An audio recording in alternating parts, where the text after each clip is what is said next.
Today's April 19, 2024, and I'm honored again to have Professor Carlos Blanco with us. Carlos, tell us what's happening with Venezuela and the Biden administration, sanctions, Ecuador, anything else top of mind? Well, many things are happening right now in Venezuela and Latin America. As we can see these days, some of the ideological friends of Maduro in Venezuela are taking distance from him due to the electoral the conditions, the rigged elections that Maduro want to have this July. Petro declared that it was an undemocratic coup to stop participating in the elections. Some people, like Maria Corina Machado, Lula also said in Brazil that Venezuela should have, free and fair elections. President Boric of Chile have been saying that in Venezuela have been violations of human rights. By the way, in Chile was seek asylum lieutenant of the army, the Venezuelan army, and that guy was taken naked from his apartment in Santiago de Chile, and then he was killed. And the investigation of the Chilean police is leading to an involvement of the Venezuelan government in that, or at least officials of the police of Venezuela in that kidnapping and murder with this lieutenant of the Venezuelan army. As you can see, there has been an international outcry on this situation. In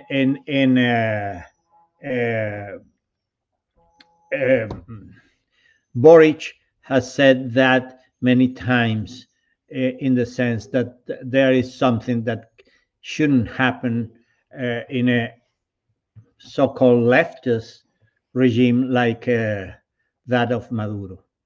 And there has also been some critiques from AMLO, the López Obrador, the president of Mexico. So what we are seeing is that the situation in Latin America regarding to the Venezuela regime is taking another path, in the sense that the coalition, the leftist coalition in Latin America, that was very, very tight with Chavez under Chavez presidency in Venezuela, is now getting a lot of troubles.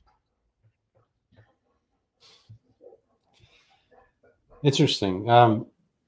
So their kind of political cohesion is fracturing over what would you consider it? I mean, they still have similar visions politically, but in the actual, as we say here, putting the pedal to the metal, in the actual functioning, they nonetheless have friction. What do you think is the basis of that? I mean, is it just national interest, different positions? Even good friends rubbing up the wrong way. I mean, what happens to a coalition when you agree politically but disagree, I don't know, strategically or in the actual reality of the situation? Although some of these leftist governments in Latin America are in the way of a kind of a authoritarian rule, like the Mexican president, they keep institutions, and the institutions of those countries are independent. you can see that in Colombia, for instance, President Gustavo Petro is at odds with the Attorney General, with the Congress, and with the judiciary, but he has to respect those institutions. The same thing happens in Chile and also in Brazil, to mention some of the countries that were close to the Venezuelan regime ideologically. But when we go to consider elections, presidential elections in those countries, there have been free and fair.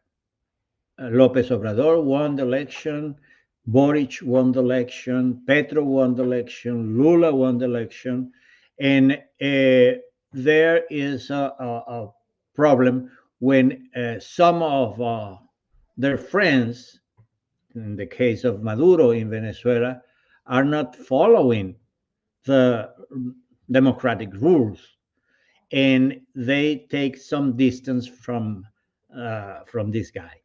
Is what is happening. And recently, Lula and Petro proposed a kind of plebiscite for Maduro's election, in the sense that there should be a kind of referendum in which the winner should respect the one who loses, because that's something that was claimed by the international community. And as we can see, there is an agreement between Lula and Petro pushing on Maduro to respect elections. That's a very important issue internationally, because as until recent month, there was a great divide. People supporting democratic forces in Venezuela were mostly from center right, and people supporting Maduro were from the left or the radical left.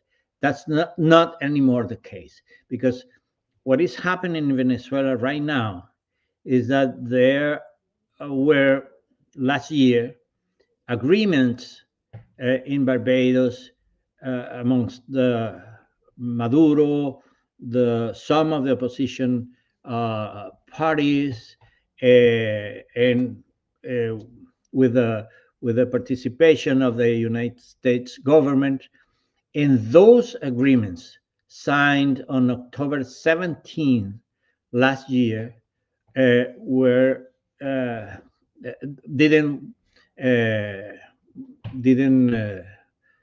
Maduro didn't accomplish with them, and by any means. And those agreements were on elections, free and fair elections, and having the opposition to select its candidate in the way they were going to do it by their own means. Well, the situation is that 5 days after signing that agreement in Barbados, were held primaries in Venezuela, according to which Maria Corina Machado became the leader of the opposition. She won the primary with 93% of the votes of all the people that participated in the primaries. There were about 2.5 million people. She had 93% of that vote. And what happened was that Maduro disqualified through the general controller and the judiciary her participation. Before that that primary, and she appealed to the Supreme Court for that disqualification, and the Supreme Court, controlled by Maduro, said that the disqualification was right. So uh, she was disqualified as a candidate for the presidency. But she was, and she is the most popular leader in Venezuela. Uh, you know, by far, she has a support of more than 70% of Venezuelans, and Maduro has less than 15%. And as we can see, she was blocked by the Supreme Court, and stopped her to being candidate. So she proposed another person as candidate, a few months ago, a few weeks ago, actually.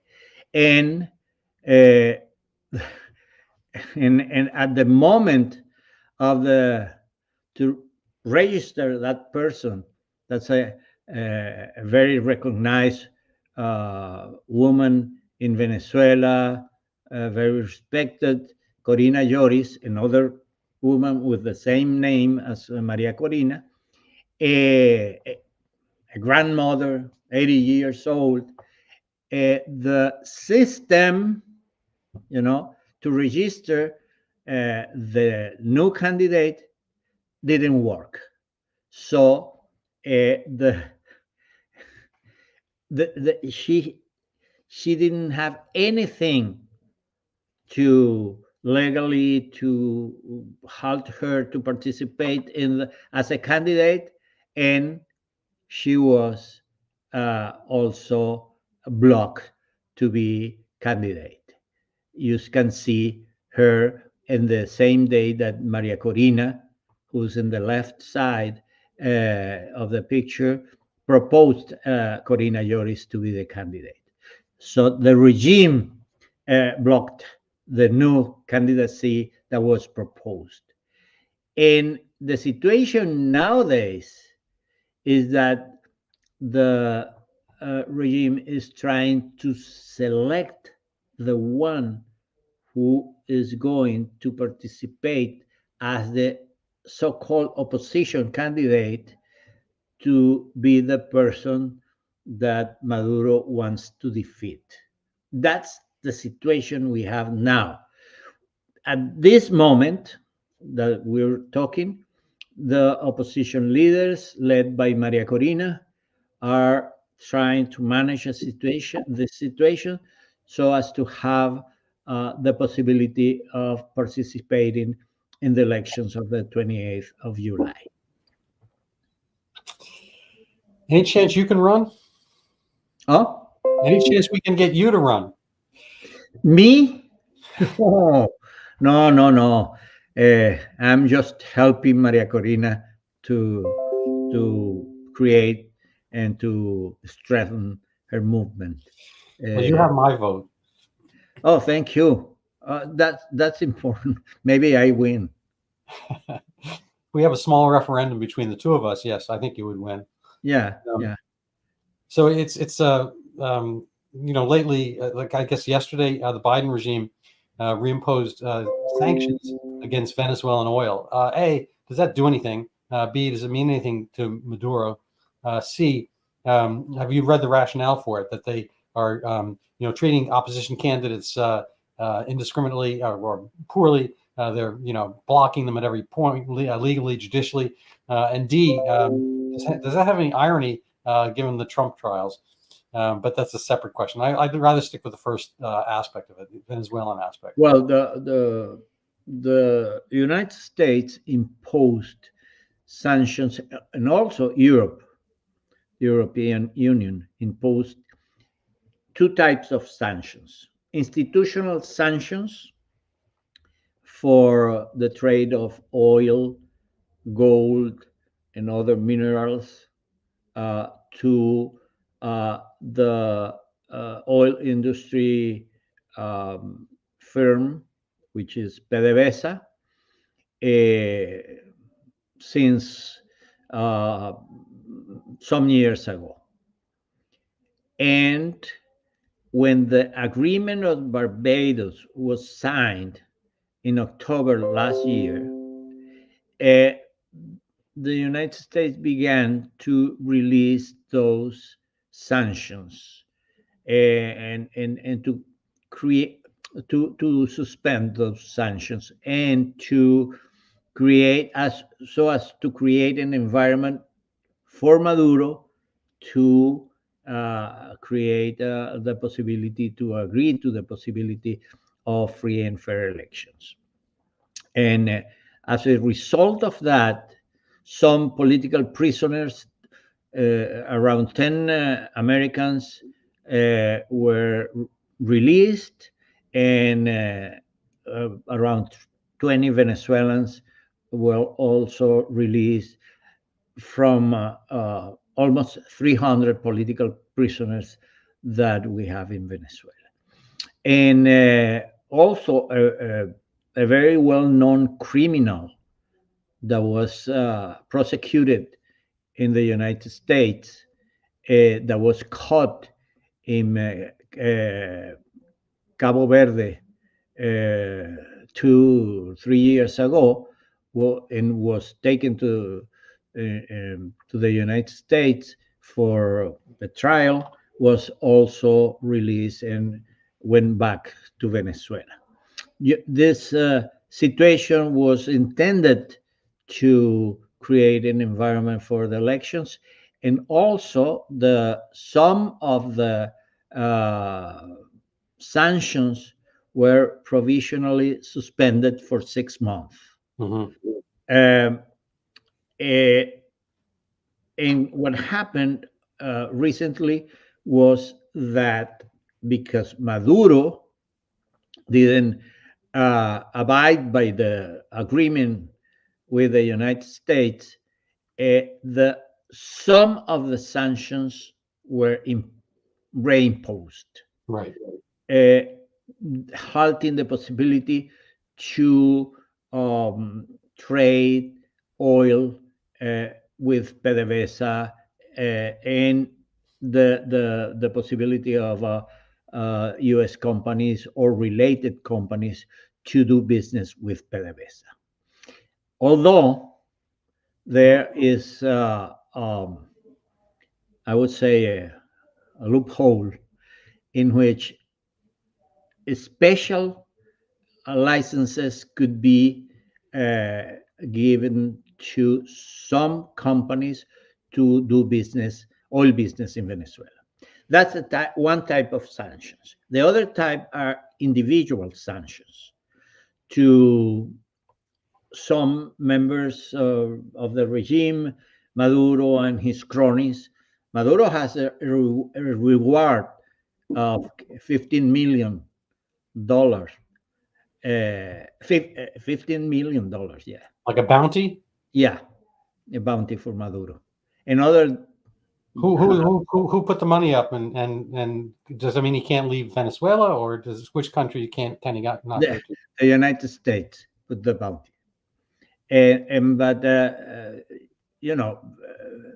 and other guys 10 million, and others have been their visas suspended, and others are prosecuted in the United States because of money laundering, drug trafficking, and the like.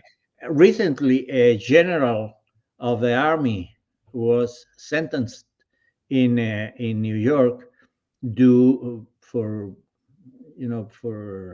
was sentenced for more than 20 years in prison due to the situation in which he was involved in, that was drug trafficking by the orders of Chavez.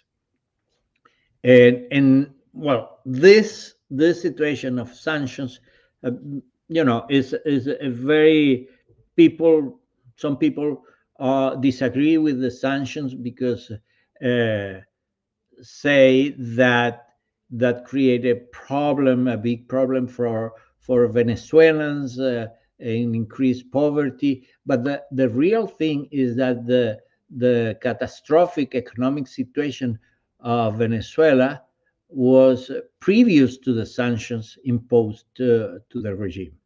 It's not true that the sanctions have created the economic turmoil, although we have to recognize that the sanctions increased the problems, the economic problems that Venezuela have had this for 2 decades as of today.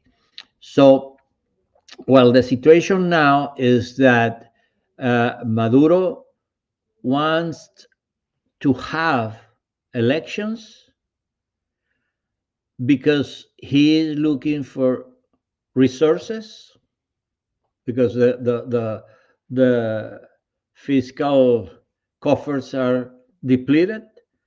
He wants international legitimacy, and he also wants to have to go back to the international realm. But the problem that he has is that he has a case in the international criminal court, and the case is advancing against him and against other of his cronies. So that's a problem. A second issue is that the situation of human rights, according to the Independent Commission of the United Nations, is terrible, because there has been torture, people killed in prison, and people has been prosecuted without any real causes. For instance, most of the Maria Corina's national team some of them are in prison. Like 4 of the regional leaders from different states are in prison. The national responsible of organization is in prison. The national person in charge of the relations with other political parties is in prison. 5 of the members of her campaign command or team are have seeking asylum in the Argentinian embassy. The team manager, the campaign manager, Corina Machado's? Yeah, Maria Corina Machado's campaign manager, the responsible of communication, the responsible of international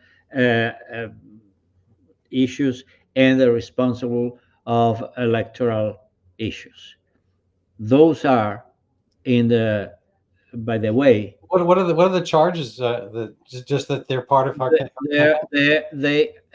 The frequent accusation of Maduro is that they are involved in a coup attempt, or an attempt to kill him, and that comes from time to time, the same accusation, the same accusation with different people, and they are trying, because it's difficult for them to take Maria Corina in prison.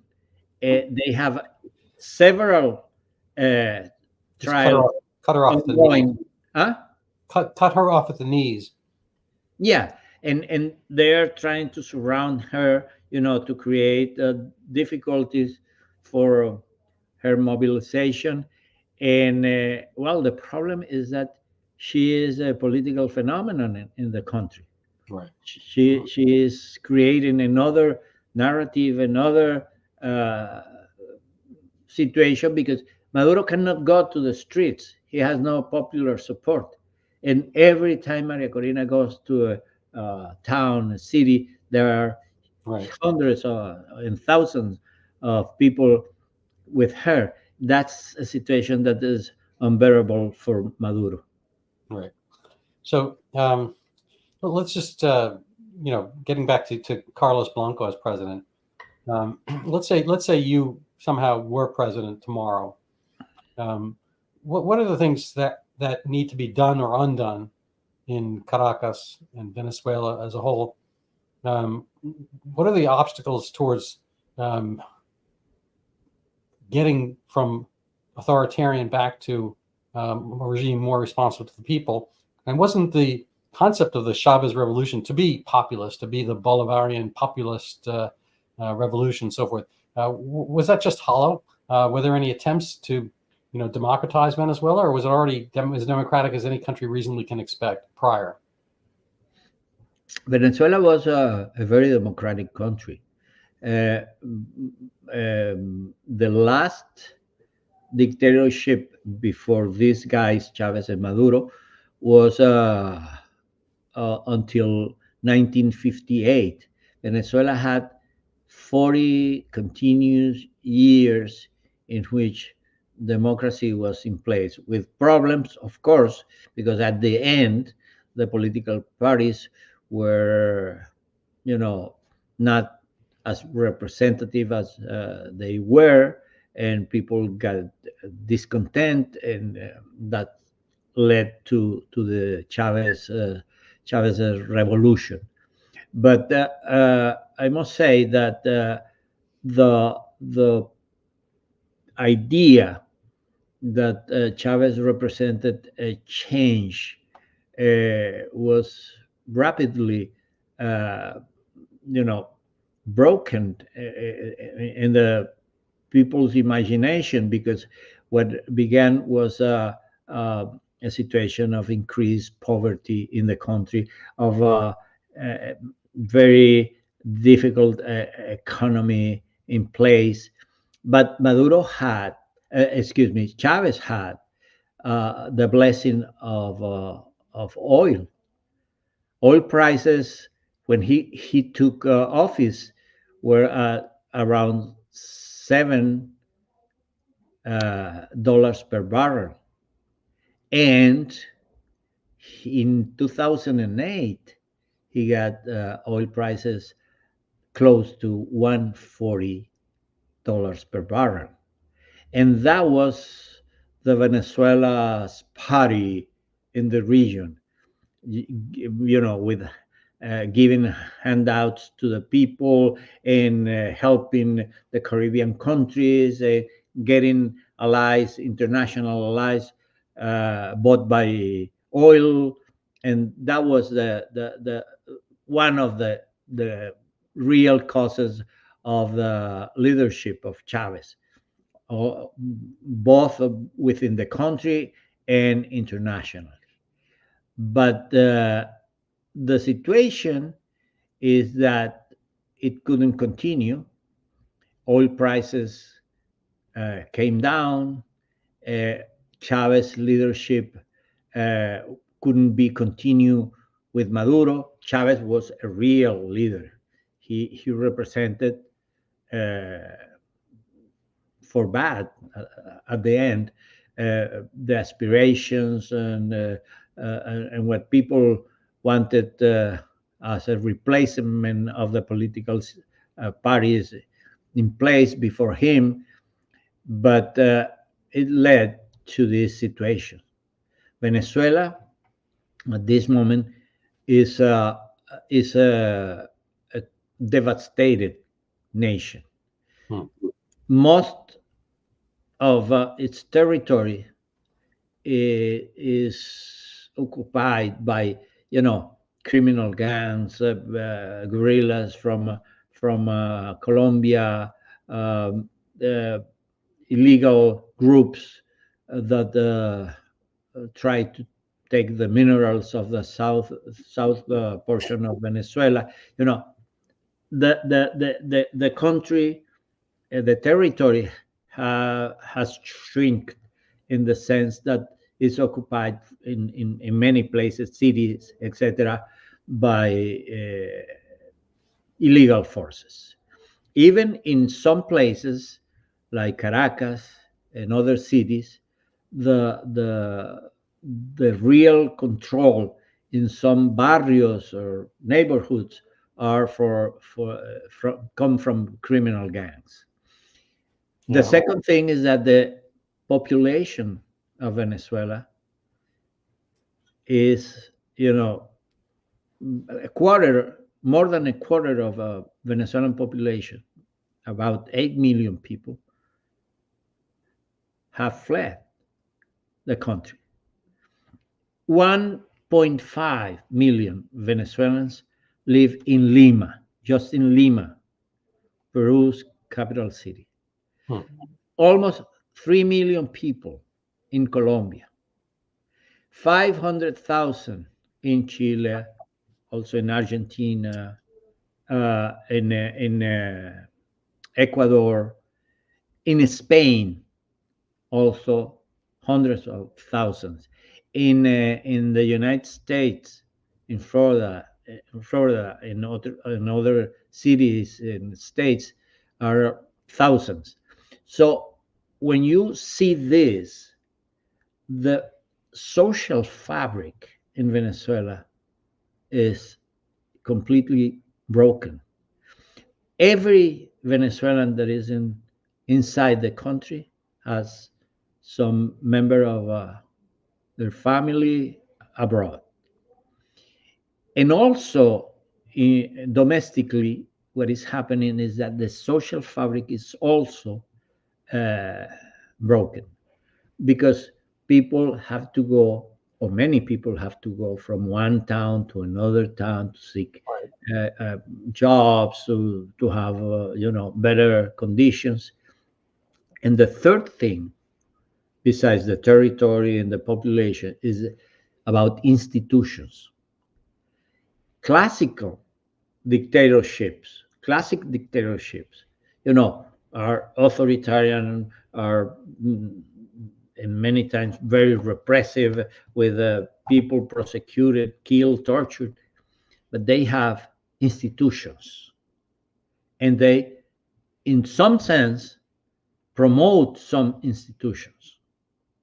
But what is happening in Venezuela in this quarter of a century is that the institutions are broken.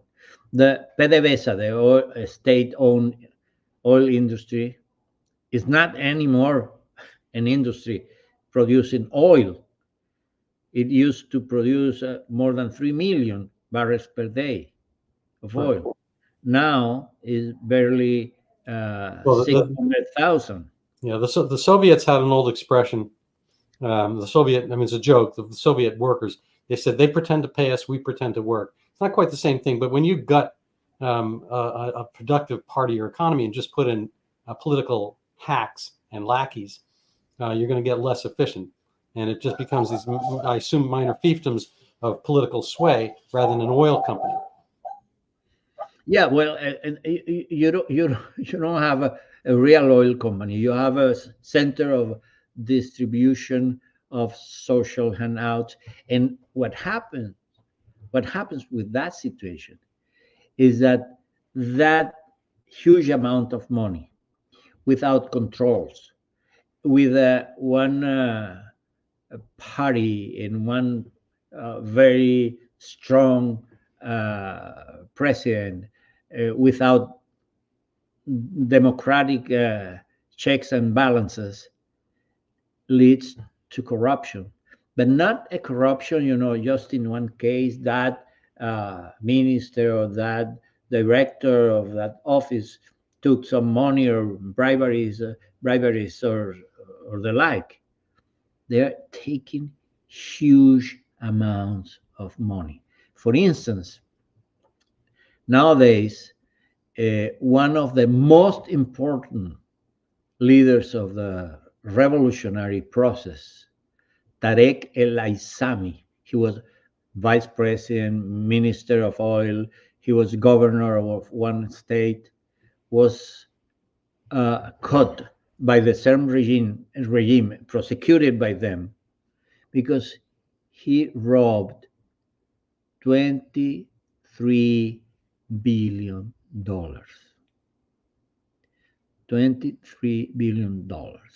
Like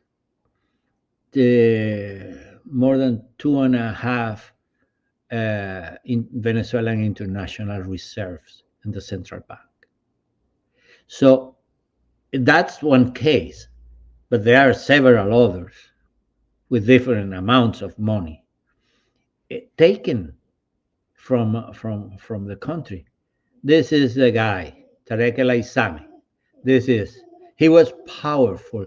He was incredible powerful, and now he is in jail.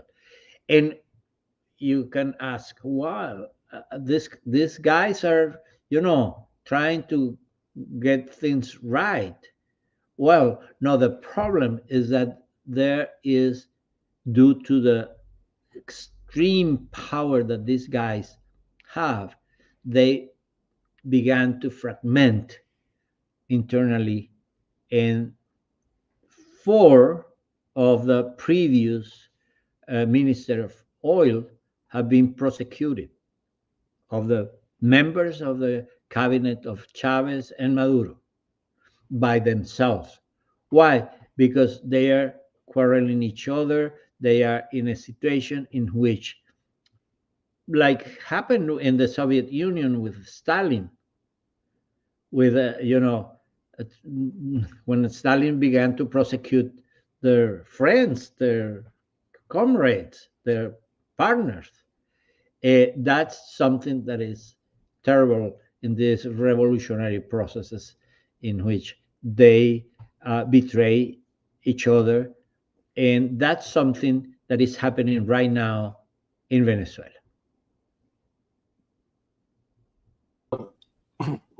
This brings up a lot of questions.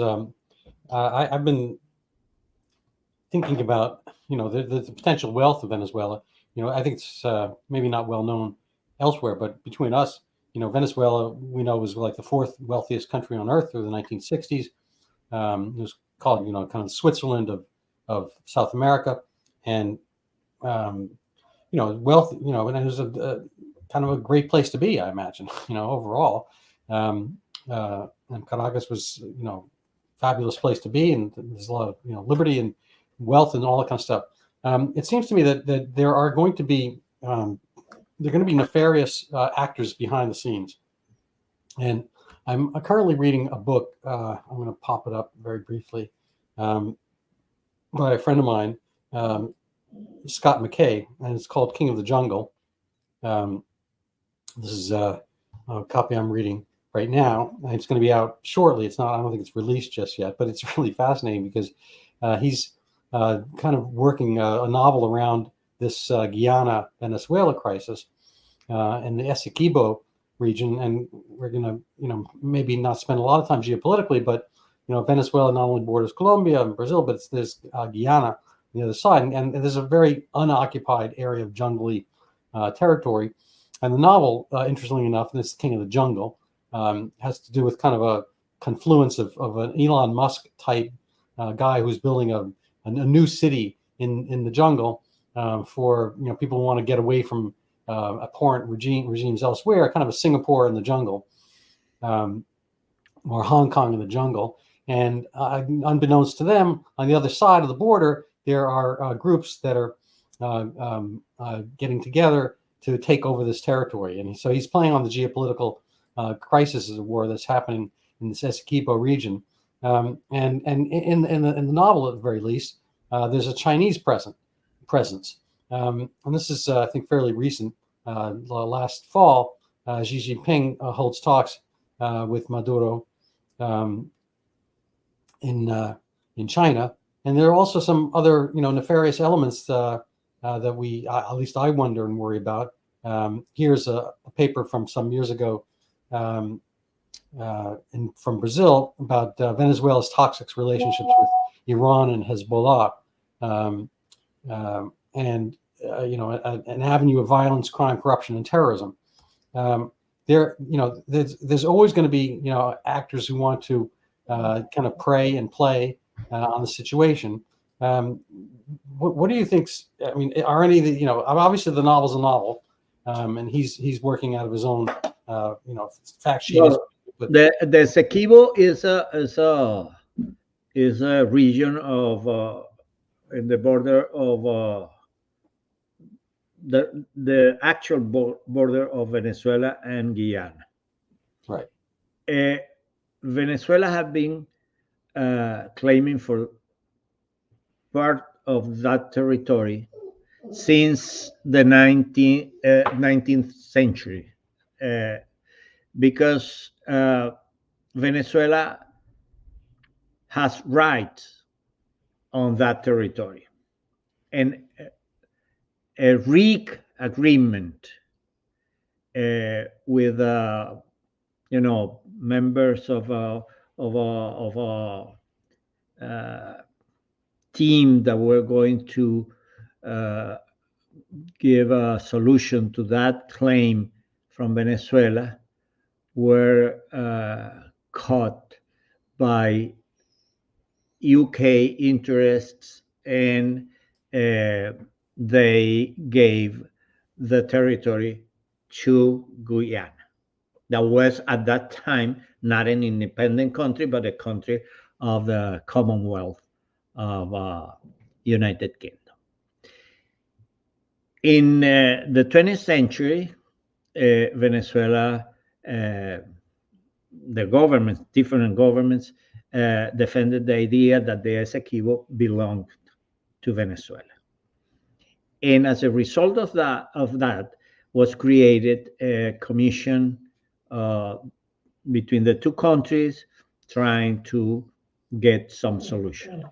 Then the United Nations appointed an arbiter to contribute to solve the problem. But when Chavez got to office, he was so splendid that said, well, we were not going to claim anything because this poor country that is Guyana should be our ally. And then people understood that he was giving up on Venezuelan claims on that territory. And Guyana, as an independent country, so that it could solve the problem, not through this bilateral arrangements or with the United Nations arbiter, but because the things didn't go well, they went to the International Justice Court to put the case there. And that's what is happening. And Maduro, instead of going to the International Court to defend the rights of Venezuela, promoted last year in December, December 3rd, a referendum for asking Venezuelans, you want to keep the Essequibo for Venezuela, you want to defend the Essequibo for Venezuela. Nobody went to vote to that referendum, but he is trying to make the case that he has a mandate for the government and for the armed forces to claim back that territory. It seems kind of and let me say, and instead of going to the International Court to defend the rights of Venezuela that are legitimate rights. It seems to me, that there's an old expression, patriotism is the last refuge of the scoundrel. I don't think that's fair to patriotism, mind you, but it's kind of like saber rattling is kind of a diversion. Speaking of, we were talking about magicians earlier, but the standard magic act is you do something over here to divert people's attention from what you're actually doing somewhere else. So that in this case, it's like to get a land grab and stir up patriotic fever about what is, who the Venezuelans are, what we should get. and whatnot. And they're going for a relatively underpopulated area against a country that probably doesn't have much of a military, Guyana. So it might be very well be easy pickings. I'm not sure the state and status of the Venezuelan army to do so, but probably Venezuela has the money and resources to carry this out, and they, whatever. And I'm not sure the United Kingdom is going to come with like the Falkland Islands and shuttle off across the waters. But they committed a mistake, a great mistake this year, sending a warship there, just to see how the things were. That was a mistake. Because the British did, you're saying? Yeah, because it is a narrative of war in right. So I have a timeshare. I have one deeded week in Aruba, and every time I'm there, Aruba's an unusual place because it's almost like a desert. Climactically, because the winds go by so fast, there's no rain, so there are cactus growing and all this kind of stuff. And it's a very unusual place, and we like it, and we've gone there, a number of times. But I always worry, it's like right next to Venezuela. It's like, what's to keep, kind of an aggressive, regime from gobbling it up. And so instead of Aruba, apparently it's Essequibo. They're going the other direction. But it seems to me that it's like a way of diverting from your own problems internally to create this that is a classic tool to distract from domestic situation, but it didn't work in Venezuela. It didn't work. Are they carrying through? Are they going to occupy that territory for whatever reason? And even if they did, mind you, the idea would be to garner its resources and have people move there and do mining, whatever. But Venezuela itself, they're having, as you say, the quarter of the population has left, so they don't have like this German World War pre-World War II Lebensraum reason to get living room for their own people, or expanding whatnot. They're having a declining population. They don't need more Lebensraum, to use a German term, and they don't really have much in the way of economic force or development of their own resources. So what is the rationale aside from the saber rattling and kind of a nationalist fervor? Well, I think Maduro thought that with this situation he could distract from Venezuelans from domestic issues, the elections, the replacement of the government, the new leader in the country that was Enis Maria Corina. But the issue was that in that referendum in last December, people didn't attend because people didn't take the bait to distract from domestic issues. The second thing is that Maduro got isolated from his allies, international allies. All the Caribbean countries that were close to the Venezuelan government were institutionally against the proposal of the intent of Maduro, and they were supporting Guyana. Even Cuba went into a silent mood, not supporting Maduro. So Maduro got isolated, and at that time, the rift between Maduro and Lula began, because a problem between Guyana and Venezuela is a problem with Brazil, because the three countries have a common front border in the south and Venezuelan south. Mm-hmm. So that was a very bad move from Maduro. That the situation is that the problem is in international court, and Venezuela has to go to the international court. But Maduro said recently that he doesn't recognize that court. Yeah, so his own personal political training, wasn't he Chavez's driver? Am I mistaken about that? No, he was a bus driver. A bus driver. Yeah, and well, but I don't have anything to say against bus drivers. And by the way, he is a very, I would say, political. Um, uh, he moves in a good way in the political realm. He knows the maneuvers. He knows how to get allies. How to, as a dictator, he is not, following the rules, abiding by the laws. He's not doing that, but he is uh, tough, and he has been managing to be the president, uh, acting president in Venezuela for since 2018, and he before then he was president of the National Assembly, and he was for many years the foreign affairs minister of Chavez. So he's not a dump. Fair enough.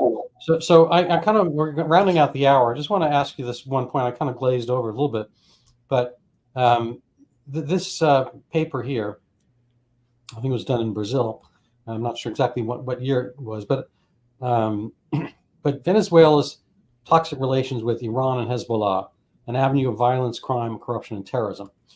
Is this, obviously Hezbollah and Iran are in the news. They're on the other side of the globe pretty much. China as well. I mean, what are the footprints? What are the openings? What are the cracks that are left when you have a relatively lawless regime? You have gangs. There's an expression, idle hands are the devil's plaything, but a country that is not well governed or corruptly governed is as well. And I'm just wondering whether we've seen manifestations of this and whether we will. Well, the issue is that in Venezuela we have to understand there is a low-key international war, I would say, in the sense that many interests are nowadays meddling in the Venezuelan situation. We have there drug traffickers, guerrillas from Colombia. We have illegal gangs, criminal gangs.